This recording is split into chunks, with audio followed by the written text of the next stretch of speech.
اس video کو 2-3 دفعہ ضرور دیکھیں، پھر آپ کو سمجھ آئے گی کہ میں کیا بات کر رہا ہوں۔ Hello and welcome to Balochistan news exclusive, میں ہوں ڈاکٹر امجد ایوب مرزا۔ ناظرین، جیسا کہ آپ جانتے ہیں بہت ساری خبریں آ رہی ہیں رات یعنی کہ جو صبح تھی 5:30 بجے ڈاکٹر مارنگ بلوچ اور دیگر خواتین اور ان کے ساتھیوں کو گرفتار کر لیا گیا ہے اس دھرنے سے جہاں پہ وہ لاشیں رکھ کے دھرنا دے رہے تھے، اور آج انہوں نے پریس کانفرنس کرنی تھی، اور اس پریس کانفرنس کے ساتھ ساتھ آج جنازہ بھی ہونا تھا ان لوگوں کا جن کو پاکستان کی سیکیورٹی فورسز نے تشدد کا نشانہ بنا کر گولی مار دی، اور وہ شہید ہو گئے جب ایک پرامن جو ہے وہ مارچ دیا جا رہا تھا، ایک دھرنا دیا گیا تھا بلوچستان یونیورسٹی کے باہر۔ اس دھرنے کو تتر بتر کرنے کے لیے جو ہے وہ وہاں لاٹھی چارج ہوا، شیلنگ ہوئی، فائرنگ ہوئی، اور اس میں جو ہے ایک 13 سال کا بچہ ہے جس کو چھاتی میں گولی لگی ہے، اتنا بڑا سوراخ اس کے ہو گیا ہے، تو وہ بھی شہید ہو گیا۔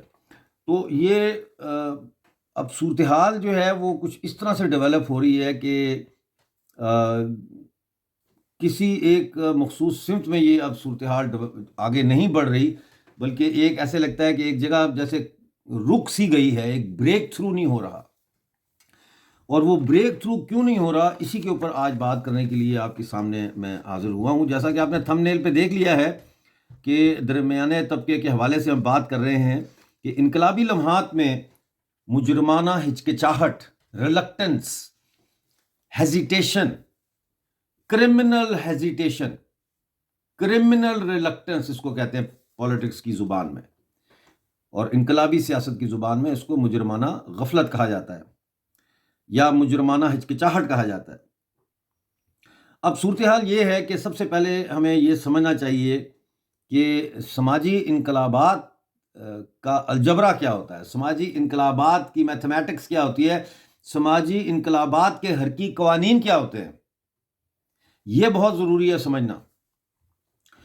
ناظرین، ہمیشہ یہ دیکھا گیا ہے کہ جو قومی آزادی کی تحریکیں ہیں وہ جنرلی ان کی 3 سٹیجز ہوتی ہیں، اور وہ 3 سٹیجز جو ہیں ان سے گزرے بغیر سماجی انقلاب قومی آزادی کا حصول ممکن نہیں بنا سکتی۔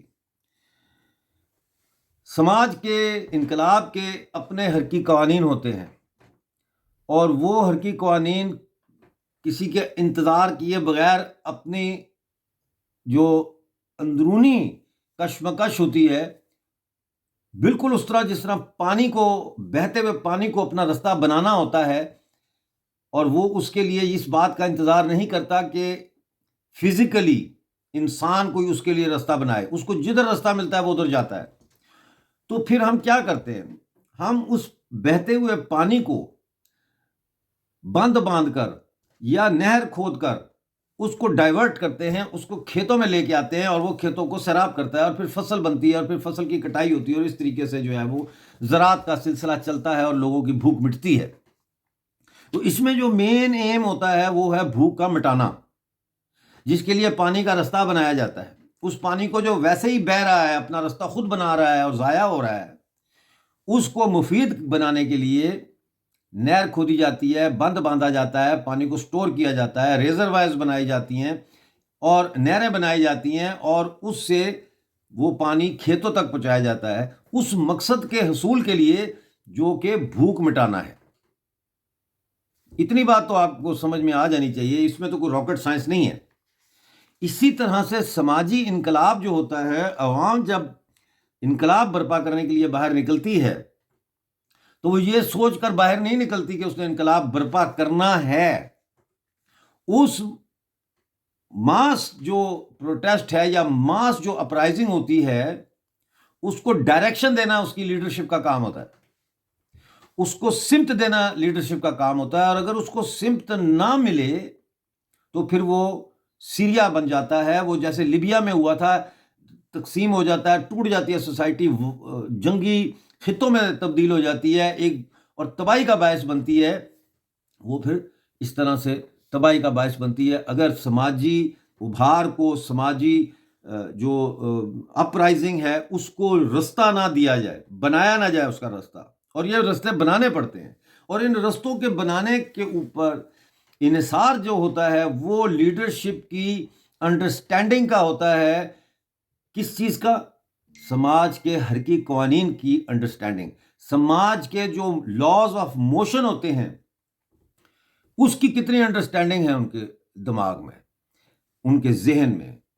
یہ طے کرتی ہے کہ سماجی انقلاب جو ہے بالآخر جو ہے وہ کیوس کی طرف جائے گا یا ایک آرگنائزڈ ریولوشن کی طرف جائے گا، ایک organized struggle that will culminate into freedom and liberation, اس طرف جائے گا.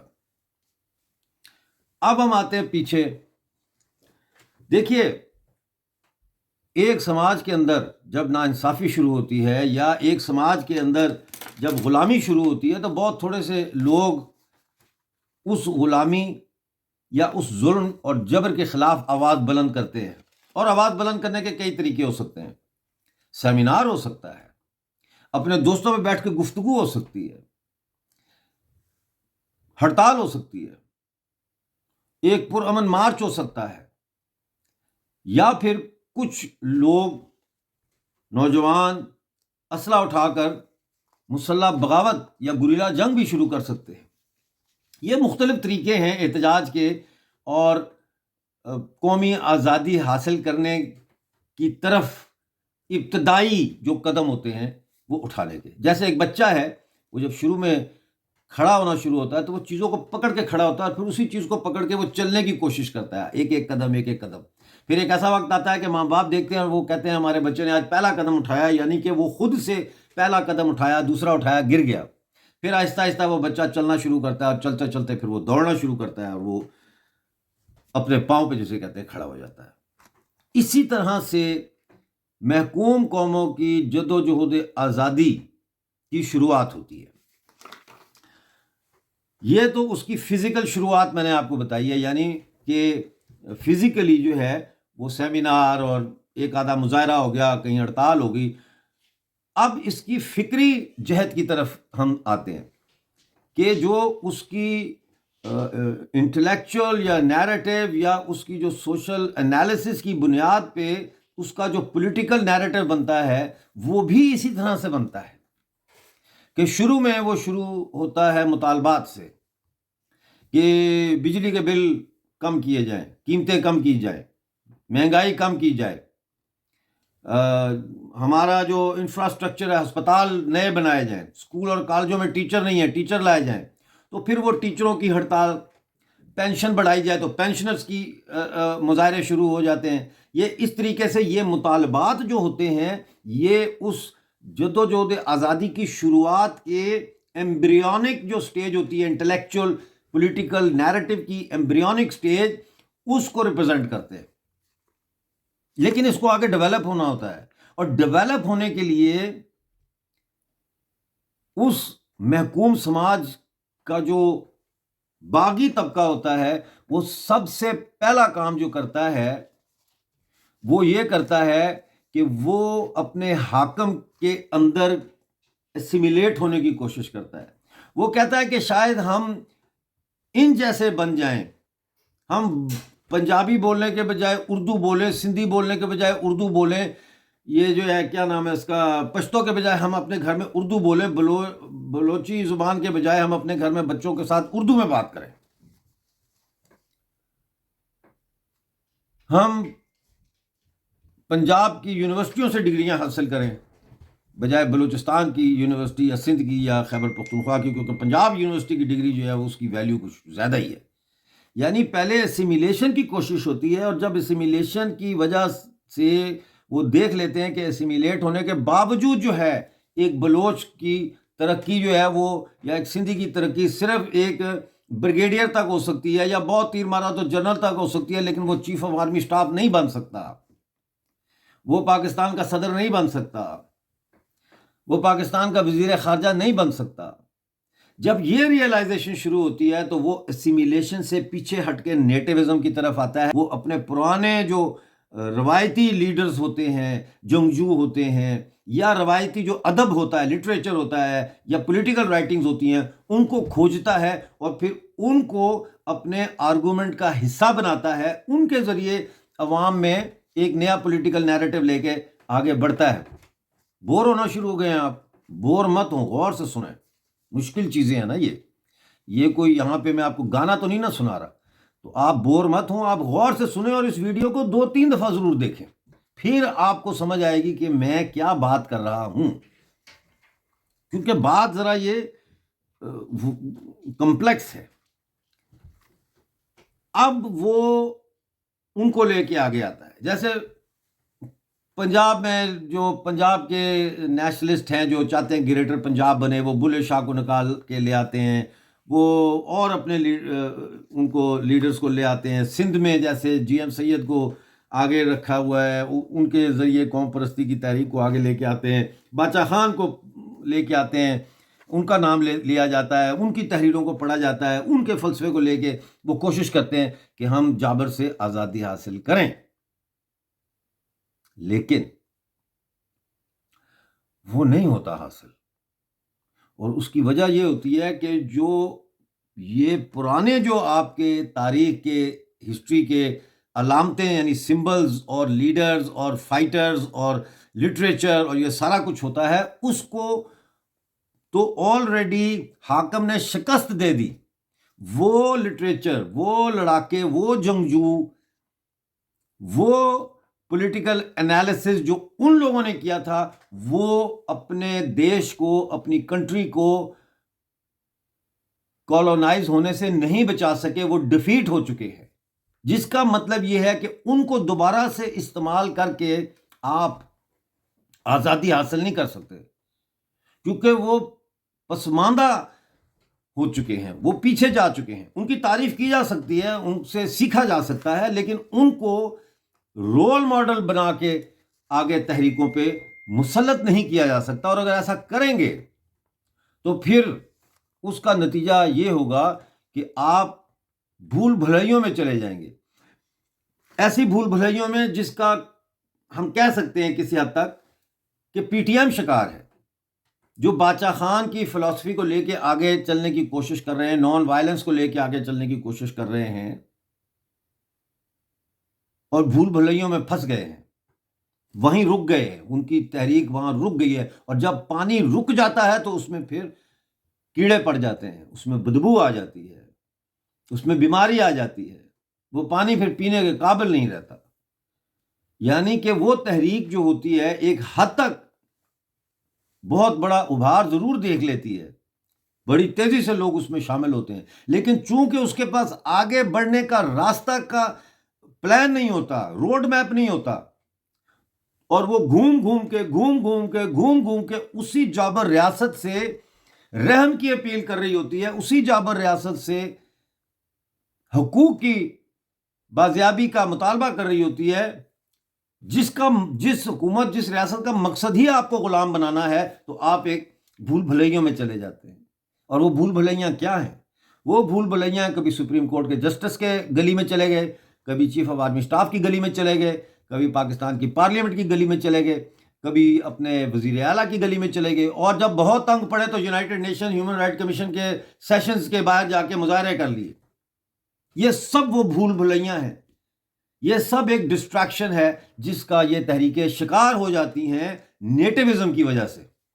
اس پر بہت لمبی بات ہو سکتی ہے، لیکن میں آپ کو موٹا موٹا بتا رہا ہوں، باقی آپ خود ریسرچ کریں۔ جب نیٹیوزم بھی آزادی نہیں دلا سکتی، اور نیٹیوزم جو ہے یعنی پرانے جو ہمارے لیڈر ہیں جیسے خیر بخش مری صاحب ہیں، باچا خان صاحب ہیں، یا اس سے بھی پیچھے کے لوگ ہیں جیسے سندھ میں جی ایم سید صاحب ہیں، جیسے پاکستانی قبضے والے جموں کشمیر میں لوگ مہاراجہ ہری سنگھ کی بات کرتے ہیں، اور وہ پرانا جھنڈا اٹھاتے ہیں ریاست کا، تو یہ سارا نیٹیوزم کی مثالیں ہیں، لیکن نیٹیوزم آپ کو بھول بھلائیوں میں لے جاتا ہے۔ اور آپ غور کیجئے، پاکستانی قبضے والے جموں کشمیر کی تحریک بھول بھلائیوں میں ہے، کبھی وہ ریاست کا پرانا جھنڈا اٹھا لیتے ہیں، کبھی مہاراجہ ہری سنگھ کا فوٹو لگا لیتے ہیں، کبھی وہ یونائٹڈ نیشن میں چلے جاتے ہیں، کبھی وہ پاکستان سے اپیل کرتے ہیں کہ ہمارے بجلی کے بل بہت زیادہ ہو گئے، ان کو کم کیا جائے. مطلب ہے وہ آزادی کی تحریک نہیں ہے، بلکہ وہ ایک بھول بھلائیوں میں چلی گئی ہے، کیونکہ جو تنظیموں کی اور سیاسی تحریکوں کی لیڈرشپ ہے وہ ابھی تک انقلاب اور معاشرے کے حرکی قوانین کو سمجھنے سے قاصر ہے. They are still not able to grasp the laws of motion of revolution, revolutionary struggle and society in general. وہ اس کو ابھی انہوں نے پوری طرح سے گراسپ نہیں کیا. وہ ابھی بھی حکمران طبقے کے اندر پیدا ہونے والے دانشوروں اور بیانیے کو اپنے انڈیجنس پرانے جو لیڈرشپ پولیٹیکل نیریٹیوز ہے اس کے ساتھ مکس کر کے تو آگے چلنے کی کوشش کر رہے ہیں، جو آپ کو بھول بھلائیوں میں لے جاتا ہے.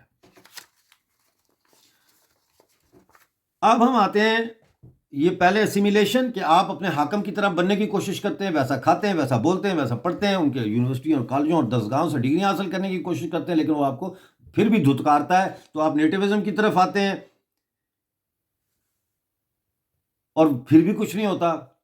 جیسے ڈاکٹر مہرنگ بلوچ کو تو پکڑ لیا آج صبح 5:30 بجے، جتنا مرضی شور مچاتے رہیں کہ جی ظلم بند کرو اور لاپتہ افراد کی لاشیں دو. وہ ایک اور بھول بھلائیاں ہے جس میں پوری تحریک بلوچستان کی سول سوسائٹی کی تحریک جو ہے ان بھول بھلائیوں میں پھنسی ہوئی ہے. جیسے اس وقت میں جو بات کر رہا ہوں آپ سے، تو اس وقت ہمارے جو بلوچ ساتھی ہیں وہ United nation human right council کا جو جنیوا میں سیشن ہو رہا ہے وہ وہاں پہ تقریریں کر رہے ہیں، یونائٹڈ نیشن کی بھول بھلائیوں میں گئے ہوئے ہیں. اور میں سمجھتا ہوں کہ اسی طرح سے ایک بہت بڑا طبقہ بلوچستان میں، جو بلوچستان یکجہتی کمیٹی کی صورت میں، جو voice for Baloch missing persons کی صورت میں، جو اور انسانی حقوق کی تنظیموں کی شکل میں، جو بی ایس او آزاد کی شکل میں، جو اور اسٹوڈنٹس آرگنائزیشن کی شکل میں، وہ سب اس وقت جو ہے وہ ان بھول بھلائیوں میں پھنسی ہوئی ہیں. ان بھول بھلائیوں میں پھنسی ہوئی ہیں. ان کے بیانات سے، ان کی پریس کانفرنسوں سے، ان کے نظریات اور خیالات سے یہ واضح ہو جاتا ہے مجھے کہ وہ ابھی تک کنفیوز ہیں، وہ بھول بھلائیوں میں پھنسی ہوئی ہیں. وہ اس کلونیل جابر ریاست سے انصاف مانگ رہی ہیں جس نے ان دا فرسٹ پلیس، یعنی پہلے ہی بے انصافی کر کے آپ کو حملہ کر کے اپنا غلام بنایا ہے، آپ پہ قبضہ کیا ہے، آپ کے وسائل کی لوٹ مار کر رہا ہے. 1,00,000 آدمی بھی اگر یہ مار دیں تو ان سے کوئی بعید نہیں ہے، ان کا کچھ نہیں جاتا. جیسے بنگال میں کیا، 30 لاکھ آدمی بنگال میں پاکستانی فوج نے مارا. کیوں مارا؟ کیونکہ بنگال کے جو نیچرل ریسورسز تھے، بندرگاہ تھی، پٹسن تھا، مچھلی تھی، اور جو چیزیں تھیں وہ لوٹ رہا تھا پاکستان. اس کے لیے 30 لاکھ آدمی مار دینا کوئی معنی نہیں رکھتا. اس کے لیے معنی رکھتا ہے منافع، اس کے لیے معنی رکھتا ہے بلوچستان کے سونے کے ذخائر، اس کے لیے معنی رکھتا ہے بلوچستان کے گیس کے ذخائر. تو اب ہم آتے ہیں تیسری سٹیج کی طرف. تیسری سٹیج ہوتی ہے کامبیٹ سٹیج. جب اسیمیلیشن سے بھی کچھ نہیں بنا، ان جیسا بننے سے بھی کچھ نہیں بنا، ان کی زبان سیکھنے سے، ان کی درسگاہوں میں تعلیم حاصل کرنے سے بھی کچھ نہیں بنا، تو پھر وہ نیٹیوزم کی طرف آئے. جب نیٹیوزم انہیں بھول بھلائیوں میں لے گیا جو میں نے بتائی ہیں آپ کو، تو وہاں سے جب وہ مایوس ہوتا ہے تو وہ پھر تیسری سٹیج پہ آ جاتا ہے. کون، کس کی بات ہو رہی ہے؟ پوری دنیا میں جہاں بھی قومی آزادی کی جنگ لڑی گئی ہے اس کی تیسری سٹیج. ہر ملک جو کالونائز ہوا ہے وہ ان 3 سوشل سٹیجز سے سٹرگل کی گزرا ہے، سنگھرش کی، جدوجہد کی، ان 3 مرحلوں سے وہ گزرا ہے. وہ ڈائریکٹ نہیں آ گیا تیسری سٹیج پہ. برٹش انڈیا کی مثال آپ کے سامنے ہے کہ وہاں پہلے اسیمیلیشن، انگریزی سیکھو، مسلمانوں نے علی گڑھ یونیورسٹی بنا لی، ہندوؤں نے جو ہے وہ لندن آ کے تعلیم حاصل کرنی شروع کی، سارا کچھ. اور اس کے بعد جب انہوں نے محسوس کیا کہ اس سے بھی ہمیں انگریز اپنے جیسا تسلیم نہیں کرتا، تو پھر نیٹیوزم کی تحریک وہاں شروع ہوئی. اور پھر نیٹیوزم جو ہے اس سے آگے پھر شری سبھاش چندر بوس کی قیادت میں پھر کامبیٹ سٹیج آئی، تیسری سٹیج، جو بلوچستان میں B L A, B L F, republican guard, Baloch nationalist army اور دیگر مسلح تنظیموں نے شروع کی۔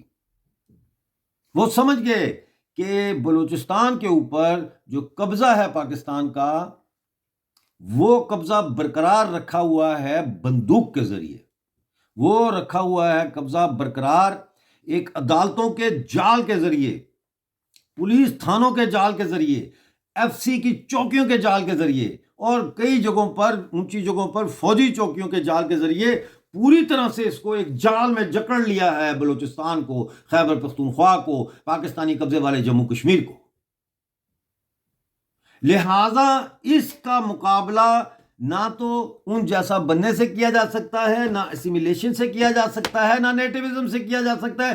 اس کا مقابلہ کرنے کے لیے مذہب کو ہٹا کے، باقی نظریوں کو ہٹا کے، صرف بندوق کا اور گولی کا جواب گولی سے دیا جا سکتا ہے۔ اس کو کہتے ہیں کامبیٹ سٹیج۔ کامبیٹ کا مطلب ہوتا ہے ٹکرانا، لڑنا، جنگ کرنا، وہ والی سٹیج۔ تو بلوچستان تو اس میں داخل ہو گیا، خیبر پختونخوا ابھی داخل نہیں ہوا۔ ہم ٹی ٹی پی کو نہیں سمجھتے کہ ٹی ٹی پی قومی آزادی کی لڑائی لڑ رہی ہے، وہ انہی کے بچے ہیں، پاکستانی ریاست کے ہی بچے ہیں جو اب ناراض ہیں ان سے اور ان سے ٹکرا رہے ہیں، اور اس کی آڑ میں پاکستان جو ہے وہ پشتون تحفظ موومنٹ کے کارکنوں کے اوپر ظلم کر رہا ہے، پشتونوں پہ ظلم کر رہا ہے، کیونکہ وہاں پہ بھی تو ریسورسز ہیں خربوں کے، جن کو پاکستان وہاں سے لوٹ رہا ہے۔ پنجاب کی فوج، پنجاب کے اشرافیہ، پنجاب کے حکمران۔ تو اب ہم آ جاتے ہیں کامبیٹ سٹیج میں۔ اب کامبیٹ سٹیج جو ہوتی ہے، یعنی جنگجو سٹیج، اسلحہ اٹھا لیا، فوج بنا لی، چلے گئے پہاڑوں پہ لڑنا شروع کر دیا، دشمن کو چیلنج کرنا شروع کر دیا، تو سب سے زیادہ جس چیز سے حکمران طبقہ یعنی حاکم جو ہوتا ہے، کالونائزر، وہ نفرت کرتا ہے، وہ ان لوگوں سے کرتا ہے جنہوں نے بندوق اٹھا لی ہے، کیونکہ وہ اس کو پتا ہے کہ یہ سیریس ہے معاملہ، کیونکہ اس کی اتھارٹی کو براہ راست چیلنج کیا جا رہا ہے۔ اب اس میں بھی کامبیٹ سٹیج کی بھی 3 سٹیجز ہیں۔ بور تو نہیں ہو رہے بھائی؟ گڈ، ہو رہے ہو تو بریک لے لو۔ اگر ویڈیو کبھی ایسا لگے نا کہ بہت لمبا ہو گیا یا دیکھنا ہی پڑ رہا ہے، تو کوئی کلاس روم میں نہیں آ بیٹھے، آپ بریک لے سکتے ہو، واپس آ کے پھر دیکھو باقی۔ لیکن اس ویڈیو کو میں بار بار کہہ رہا ہوں، 2-3 دفعہ دیکھیں گے آپ تو آپ کو سمجھ آئے گی، اور میں اس لیے اتنی ڈیٹیل میں کہہ رہا ہوں کہ آپ دیکھیں اس کو، اور میں سمجھا بھی رہا ہوں کہ یہ باتیں آپ آگے اسٹڈی سرکلز میں بات کریں۔ یہ ہے وہ چیز جو اب آپ کو اپنی کیڈر بلڈنگ میں اپنے پولیٹیکل ورکرز کو پڑھانی اور سکھانی ہے۔ یہی سمجھو کہ یہ اسٹڈی سرکل چل رہا ہے۔ اب جو کامبیٹ سٹیج ہے، اس کی بھی 3 سٹیجز ہوتی ہیں۔ پہلے ہم نے 3 سٹیجز کون سی بتائی ہیں؟ اسیمیلیشن، نیٹیوزم اور یہ کامبیٹ سٹیج۔ اور کامبیٹ سٹیج کی 3 جو ہوتی ہیں وہ یہ ہوتی ہیں کہ پہلے، اور یہ میں بتا چکا ہوں پچھلی ویڈیوز میں بھی، کہ پہلے جو دشمن کی طاقت ہوتی ہے، وہ یعنی فوجی طاقت، وہ زیادہ ہوتی ہے۔ فوجی طاقت زیادہ ہونے کا مطلب یہ ہوتا ہے کہ ریاست کے اوپر اس کا جو ٹیریٹوریل قبضہ ہے، علاقائی جو قبضہ ہے، وہ مضبوط ہوتا ہے، ہر جگہ پہ اس کا قبضہ ہوتا ہے۔ اب یہ گروپ نے اس کو آہستہ آہستہ چیلنج کرنا شروع کر دیا، جنہوں نے اسلحہ اٹھا لیا۔ تو اب یہ صورت ہے کہ دشمن یا حاکم کی یہ ہے ریاست کی پوزیشن، اور یہ جو گریلا جنگ لڑ رہے ہیں یا مسلح جنگ کر رہے ہیں، ان کی یہ پوزیشن ہے، وہ کمزور ہے۔ پھر ایک وقت آتا ہے کہ یہ جنگ چلتے چلتے چلتے چلتے چلتے یہ طاقت کمزور اور یہ بڑھنا شروع ہوتی ہے، اور ایک ایسی جگہ آتی ہے جہاں پہ یہ سچویشن ہو جاتی ہے۔ اس کو کہتے ہیں ڈیول پاور، دوہری طاقت، یعنی طاقت کا توازن اب دونوں سطحوں پر ہے، یعنی یہ تھوڑا سا حاوی ہو رہا ہے، پھر یہ حاوی ہو رہا ہے، یہ حاوی ہو رہا ہے، یہ ایسے چلتے چلتے چلتے پھر یہ سیٹل ہوتی ہے ایک جگہ پہ۔ اور اس کی مثال میں آپ کو یہ دیتا ہوں کہ آپ نے کبھی گیند آسمان کی طرف ایسے کر کے پھینکا ہے؟ آپ اس کو دیکھیں، وہ جائے گا، اوپر جائے گا، اوپر جائے گا، اوپر جائے گا، اوپر جائے گا، پھر نیچے آئے گا۔ لیکن اس اوپر جانے اور نیچے آنے کے درمیان ایک ایسا لمحہ ہوتا ہے جب وہ گیند کھڑا ہو جاتا ہے، رک جاتا ہے۔ اوپر جاتے جاتے وہ ایک جگہ اور اوپر نہیں جا سکتا، تو وہاں وہ رک جاتا ہے اور نیچے آنے سے پہلے وہ وہاں رکتا ہے اور پھر اس کو گریوٹی نیچے کھینچ کے لاتی ہے. اسی طرح سے یہ ڈیول پاور جو ہے یہ ایسے ایسے کرتے کرتے کرتے یہ ایسے ہو جاتی ہے. اور اس کے بعد یہ پھر جو کمزور اور استحصال شدہ لوگوں کی فوج ہوتی ہے، آزادی کی جو فوج ہوتی ہے، وہ اس پہ حاوی ہو جاتی ہے اور اس کو شکست دے دیتی ہے. تو اس وقت اگر آپ مجھ سے پوچھیں تو بلوچستان میں ہم اس وقت ڈیول پاور کی صورتحال میں ہیں، یعنی دوسری سٹیج پہ. یعنی پہلی سٹیج یہ تھی کہ جو آزادی پسندوں کی جو ہے فوج وہ کمزور تھی اور یہ حاوی تھے. اب یہ برابری کے ایسے ایسے چل رہا ہے، ایسے ایسے. کچھ جگہوں پہ BLA کا قبضہ ہو جاتا ہے، کچھ جگہوں BLF کا قبضہ ہو جاتا ہے، وہ پھر قبضہ چھوڑ کے پیچھے ہوتے ہیں، ریاست آ جاتی ہے، وہ پھر ریاست کی سپیس پہ آ جاتے ہیں، ریاست کو پیچھے ہٹنا پڑتا ہے، پھر ریاست تو یہ اس وقت صورتحال چل رہی ہے. اور یہ جو صورتحال چل رہی ہے اس میں ڈیول پاور کا استحصال زدہ یعنی محکوم قوم کے حق میں تبدیل ہونا اور اس کا آزادی کی جو ایم ہے، جو منزل ہے، اس کا حصول کرنا، یعنی وہ حاصل کرنی آزادی فائنلی، وہ ہے تیسری سٹیج. پہلی سٹیج کہ گوریلا کمزور ہے اور حاکم طاقت کی فوج طاقتور ہے. دوسری سٹیج یہ والی ہے. اور تیسری سٹیج یہ ہے کہ جس میں یہ ریاست پہ حاوی ہو جاتے ہیں اور اس کو کہتے ہیں دا سٹیج آف وکٹری، فتح کی سٹیج، فتح کا مرحلہ. اب یہ گوریلا جنگ میں فتح کا مرحلہ اس وقت تک کامیاب نہیں ہو سکتا جب تک کہ اس کے اندر بھی تین چیزیں نہ ہوں. پہلی تین چیزیں آپ کو بتائی تھیں، نیٹیوزم، اسیمیلیشن، نیٹیوزم، کامبیٹ سٹیج.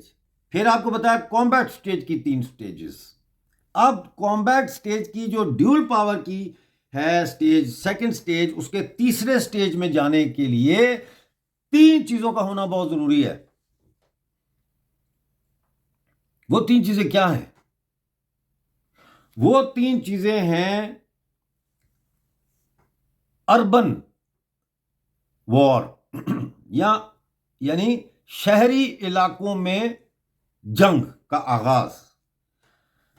شہری علاقوں میں جنگ کا آغاز. نمبر 2، بلکہ یہ نمبر 2 نہیں ہے، یہ نمبر 3 ہے. نمبر 1 کہ شہری علاقوں سے آزادی کی باقاعدہ سیدھی پکار، یعنی جتنی سول سوسائٹی آرگنائزیشنز اب تک اپنے حقوق کی لڑائی لڑ رہی تھیں کہ جی ہمیں یہ ریلیف دیں تو وہ ریلیف دیں، تو ہمارے لاپتہ افراد کو بازیاب کریں اور ہمارے لوگوں کو لاپتہ کرنا بند کریں اور یہ لاشوں کی شناخت کریں اور ان کا DNA کریں اور جو ہے بلوچستان میں ظلم بند کریں.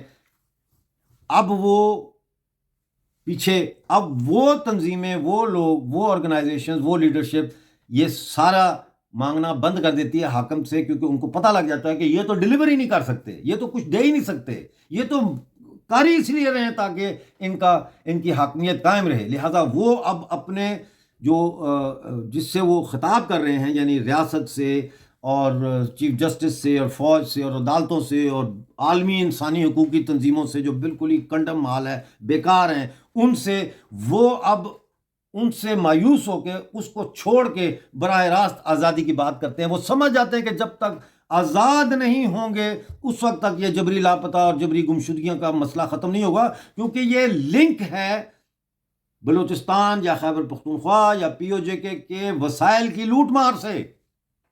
اور جو شخص بھی اس لوٹ مار کے خلاف آواز اٹھائے گا اس کو تن دیا جائے گا، اندر کر دیا جائے گا. گلگت بلتستان میں بابا جان ایک چھوٹا سا سمجھ لیں کہ ایک لیڈر تھا جس نے اپنے علاقے کے کانوں کو ٹھیکوں پہ دینے کے خلاف تحریک چلائی. 90 سال کی سزا دے کے اس کو بھی انہوں نے گلگت بلتستان کی گلگت جیل میں تن دیا تھا، اندر ڈال دیا تھا. 10-11 سال تک وہ جیل میں رہا. تو وہ باہر نکل کے ابھی بھی یہی مطالبے کر رہے ہیں. وہ نہیں سیکھے اپنے اس سے، وہ نہیں سیکھے. وہ آزادی کا مطالبہ اگر کرتے ہیں تو وہ ہندوستان پاکستان وہ ایک کمپلیکیٹڈ سیناریو میں پھنس گئے ہیں. وہ یہ نہیں سمجھتے کہ ان کا پہلا جو گلگت بلتستان کے لوگوں کا فرض ہے وہ یہ ہے کہ وہ پاکستان سے آزادی حاصل کرے. بہرحال وہ ایک علیحدہ بحث ہے. تو اب ہم آ جاتے ہیں واپس اس طرف کہ کامبیٹ سٹیج کی 3 جو مرحلے ہیں اس میں پہلا مرحلہ سول سوسائٹی کا اس بات کو ریکگنائز کرنا ہے کہ اب آزادی ہماری منزل ہے. اب آزادی ہماری منزل ہے. دوسرا مرحلہ اس میں کہ جو اس قوم کے نمائندے یعنی بلوچ ہیں یا پشتون ہیں یا پاکستانی آکوپائڈ جموں کشمیر گلگت بلتستان کے لوگ ہیں جو قابض ریاست کی اسمبلیوں میں بیٹھے ہیں، ایم این اے ہیں، ایم پی اے ہیں، صوبائی وزیر ہیں، صوبائی اسمبلی کے ممبر ہیں، قومی اسمبلی کے ممبر ہیں، وہ وہاں سے استعفے دینا شروع کر دیں اور وہ چھوڑ دیں استعفے، چاہے وہ خوفزدہ ہو کے چھوڑیں، چاہے وہ اچانک ان کا شعور جاگ جائے، جو کہ بہت ہی مجھے ناقابل یقین لگتا ہے، لیکن وہ چھوڑ دیں. اور اس کے ساتھ ساتھ جتنی ایڈمنسٹریشن ہے آپ کی، جتنے آپ کے بلوچستان یا کے پی کے یا پی او جے کے جو دفاتر ہیں ان کے لوگ دفتروں میں کام کرنا چھوڑ دیں، پین ڈاؤن سٹرائک کر کے گھر بیٹھ جائیں. یہ دوسری سٹیج کی میں آپ کو چیزیں بتا رہا ہوں. کامبیٹ سٹیج کی پہلی، اب دوسری. پہلی یہ کہ ان کی قیادت کو یہ کلیئر ہو جائے کہ یہ اب آزادی کا نعرہ لگائے بغیر کام نہیں بنے گا، اور دوسرا کہ ان کے ممبر اسمبلی اور یہ سارے لوگ جو ہے یہ آ جائیں، باہر آ جائیں یا چھوڑ دیں، مطلب ہے یہ اس ریاست سے اپنا قطع تعلق کر لیں. اور اس کے ساتھ ساتھ دفتروں کے اندر جو کام کرنے والے لوگ ہیں صوبوں میں، وہ دفتروں میں کام کرنا چھوڑ دیں، ایڈمنسٹریشن کا کام رک جائے، ڈھانچہ رک جائے، سارا کچھ بیٹھ جائے. اور پھر اسی کامبیٹ سٹیج کا آخری اور تیسرا حصہ بیریکیڈ سٹیج. بیریکیڈز کیا ہوتی ہیں؟ بیریکیڈز ہوتے ہیں مسلح ناکہ بندی. جیسے سریاب روڈ ہے، اس کے اوپر خاردار تار کے ساتھ یا سینڈ بیگز ہوتے ہیں یا اینٹیں رکھ لیتے ہیں یا کچھ بھی. پرانے وقتوں میں تو لوگ سیکنڈ ورلڈ وار میں لوگوں نے جب بغاوتیں کی اس کے بعد تو انہوں نے تو سڑکوں پہ فرنیچر بھی رکھے ہوئے تھے. اسپینش سول وار میں فرنیچر رکھے ہوئے تھے اور اس کے پیچھے گنے لے کے بیٹھ جاتے ہیں. یعنی اب جو اربن سپیس ہے، جو شہری علاقہ جات ہیں، ان کے اوپر قبضے کی سٹیج آ گئی ہے. اور جب یہ سٹیج آ جائے اور ادھر سے جو جنگ مسلح جاری ہے، جیسے بی ایل اے ہے، بی ایل ایف ہے، یا پشتونخوا میں اگر شروع ہو جائے یا پی او جے کے میں، وہ برابر ہو جائے تو پھر فیصلہ کن انداز میں یہ جو بیلنس ہے، جو توازن ہے طاقت کا، یہ آزادی کے حق میں ہو جاتا ہے. اور پھر تو it's a matter of time کہ کتنی دیر لگتی ہے. اس میں ظاہر ہے اس میں اور بھی چیزیں ہیں جس میں جو جیسے اسمبلی ہے، گورنر ہاؤس ہے، چیف منسٹر ہاؤس ہے، فوج کا جو ہیڈ کوارٹر ہوتا ہے، لوکل فوج کا جو کمانڈر ہے، ان کی بجلیاں جو ہے وہ فوجی کیمپ وغیرہ کی وہ بند کر دی جائیں، شہری آبادی کو بجلی دی جائے، صرف پانی ان کا بند کر دیا جائے، ٹیوب ویل بند کر دیا جائے، ٹرانسپورٹ کھڑی ہو جائے، ٹرینیں رک جائیں، ٹرانسپورٹ رک جائے. مطلب ہے یہ پھر پورا اسٹوڈنٹس باہر آ جائیں. اور پھر یہ بیریکیڈ جو ہوتی ہیں ان کو شہروں کے اندر زیادہ تر جو ہے وہ اسٹوڈنٹس لیڈ کرتے ہیں. بیریکیڈ سٹیج. تو کامبیٹ سٹیج کی 3 سٹیجز ہیں جس میں جو شہری آبادی کی تنظیموں کے لوگ ہیں وہ اب پاکستان یا جو بھی ریاست ان پہ قابض ہے اس سے اپیلیں کرنے سے وہ بند کر دیں.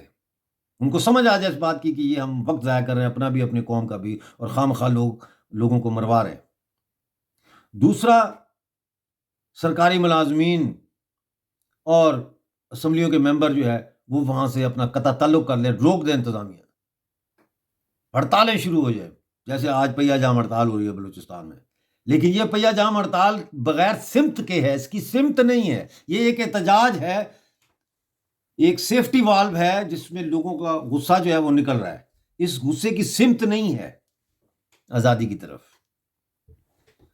یہ مرثیہ خوانی ہے، یہ ماتمی اس کا رنگ ہے، اس کا انقلابی رنگ نہیں ہے. اور کامبیٹ اسٹیج کی تیسری اسٹیج ہے بیریکیڈز. اور وہ اسٹیج جب آ جاتی ہے تو پھر شہروں کے اندر بھی جو ہے وہ مسلح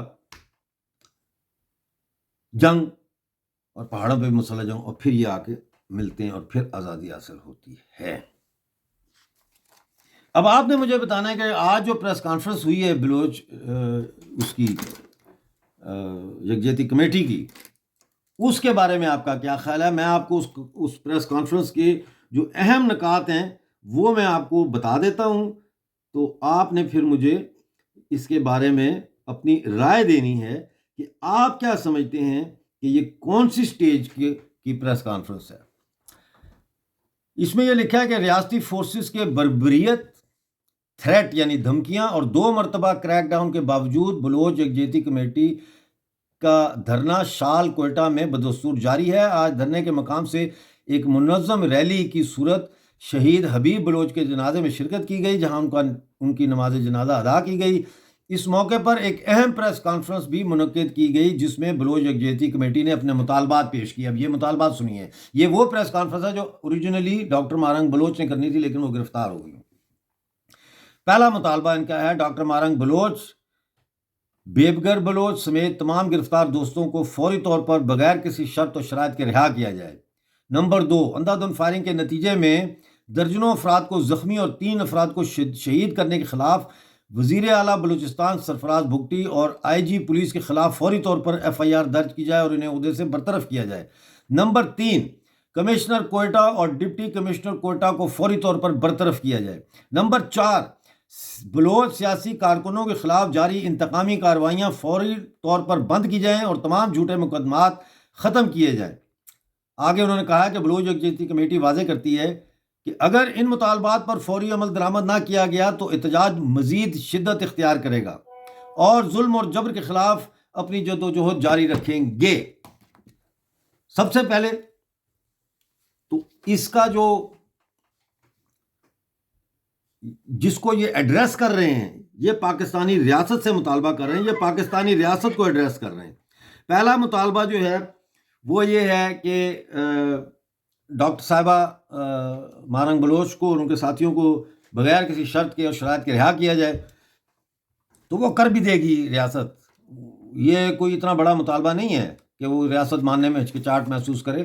وہ کہیں گے کہ یہ ذرا ٹھنڈا ہو جائے معاملہ تو وہ چھوڑ بھی دیں گے، وہ کوئی ایسی ٹینشن نہیں ہے، اور ہو سکتا نہ بھی چھوڑے. لیکن یہ کوئی اتنا بڑا کام نہیں ہے ریاست کے لیے کہ وہ چھوڑ دے کسی کو اور پکڑ لے کسی کو. دوسرا وہ کہہ رہے ہیں اندھا دھند فائرنگ کے نتیجے میں درجنوں افراد کو زخمی کیا گیا وغیرہ وغیرہ. وزیر اعلیٰ بلوچستان سرفراز بھگٹی اور IG پولیس کے خلاف فوری طور پر FIR درج کی جائے اور انہیں عہدے سے برطرف کیا جائے. بھئی FIR درج کرنے سے کیا ہوگا؟ برطرف کرنے سے کیا ہوگا؟ ان کے اس سے بھی زیادہ سخت IG آ جائے گا، اس سے بھی زیادہ گھامڑ اور چپڑ تناتیہ جو ہے وہ وزیر اعلیٰ آ جائے گا. غلامی تو رہے گی. کمشنر کوئٹہ اور ڈپٹی کمشنر کو فوری طور پر برطرف کیا جائے. یہ برطرف نہیں ہو سکتا. برطرف کر دیں آپ، نیا آ جائے گا، اس سے کیا ہوگا؟ اور انتقامی کارروائیاں بند کی جائیں. تو سوچنا یہ نہیں ہے کہ انتقامی کارروائیاں بند کی جائیں، سوچنا تو یہ چاہیے کہ انتقامی کارروائیاں کی کیوں جا رہی ہیں. یہ ہے مدعا. لیکن یہ مطالبے ابھی بھی بھول بھلیاں ہیں، اور اس کا سب سے بڑا نقصان یہ ہوتا ہے کہ ایک خاص حد تک جب آپ کی موومنٹ پہنچ جاتی ہے اور سب کو نظر آتا ہے کہ بھائی ہوں اب تو آزادی ہے. کوئی لکھتا ہے جی 2025 میں ہو جائیں گے، کوئی لکھتا ہے 2026 میں اب بلوچستان آزاد ہو جائے گا، کیونکہ ہر بندہ آزادی چاہتا ہے. بھائی ہر بندہ آزادی چاہتا ہے لیکن اس آزادی کی ڈائریکشن دینے والا جو ہے وہ ابھی تیار نہیں ہے. اور ہمیشہ یاد رکھیں عوام کا شعور لیڈرشپ کے شعور سے زیادہ تیزی سے آگے بڑھتا ہے. لیڈرشپ کا شعور ہمیشہ پیچھے رہ جاتا ہے، عوام آگے نکل جاتی ہے اپنے شعور میں، عوام اپنے مطالبات میں بھی آگے نکل جاتی ہے. تو یہ جو آزادی ہے کسی بھی محکوم قوم کی، اب آپ دیکھ سکتے ہیں میں نے آپ کو 3 چیزیں بتائی ہیں.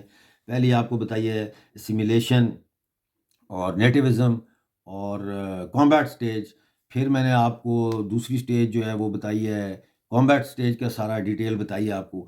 پھر میں نے کامبیٹ سٹیج جو آخری سٹیج ہے اس کا بھی میں نے آپ کو ڈائسیکشن کر کے بتا دیا ہے کہ اس کے کیا 3 حصے ہیں. وہ اب آپ خود دیکھ لیں کہ کہاں کھڑی ہے تحریک. بہت شکریہ آج کا شو دیکھنے کا. کمنٹ میں ضرور بتائیے گا کیسا آپ کو آج کا پروگرام لگا, کوئی بات سمجھ میں آئی, کوئی سوال ہے تو وہ بھی آپ کر سکتے ہیں. مجھے اجازت دیں, ملتے ہیں اگلے پروگرام میں. اس وقت تک کے لیے اپنا بہت سارا خیال رکھیے.